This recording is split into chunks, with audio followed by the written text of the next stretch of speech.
अस्थि शरीर का अर्थ है हड्डियों की शारीरिक रचना या शरीर के हड्डी वाले हिस्से का अध्ययन।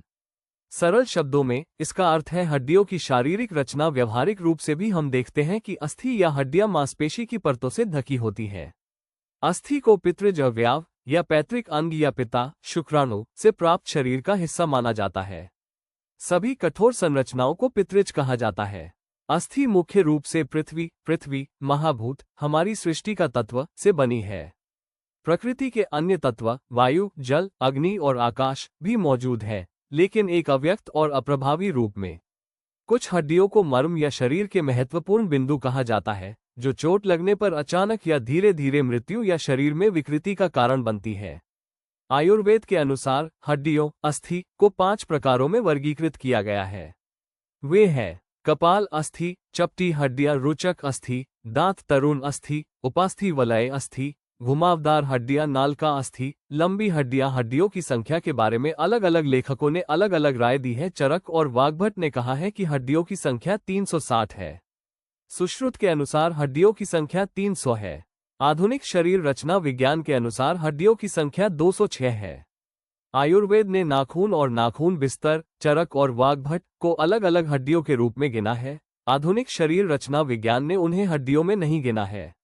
आयुर्वेद में दांतों और दांतों के सॉकेट को हड्डियों के रूप में उल्लेख किया गया है, जबकि आधुनिक विज्ञान ने ऐसा नहीं किया है। आयुर्वेद में पादांगों की संख्या 30 बताई गई है, जबकि आधुनिक शरीर रचना विज्ञान के अनुसार यह संख्या 28 है। आयुर्वेद ने कशेरुकाओं के मेहराब, पहलुओं, निकायों और अनुप्रस्थ प्रक्रियाओं को अलग अलग हड्डियों के रूप में गिना है, जबकि वे कशेरुकाओं के हिस्से हैं। आयुर्वेद ने कोस्टल कार्टिलेज और फेसेट को अलग हड्डियों के रूप में गिना है, जबकि वे पसलियों के हिस्से हैं। आधुनिक शरीर रचना विज्ञान ने कार्टिलेज को हड्डियों के रूप में नहीं गिना है। आयुर्वेद में उरोस्थि के विभिन्न खंडों को अलग अलग हड्डियों के रूप में गिना गया है।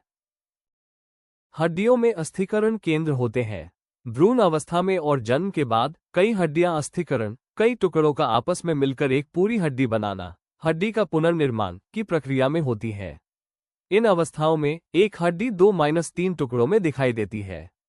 संभवतः आयुर्वेद ने हड्डियों की गिनती उनके पूर्ण निर्माण और परिपक्वता के बाद की बजाय अस्थिकरण की अवस्था में की है। इससे आधुनिक विज्ञान की तुलना में हड्डियों की गिनती कई गुना बढ़ गई होगी। आयुर्वेद ने शरीर रचना विज्ञान में बहुत योगदान दिया है।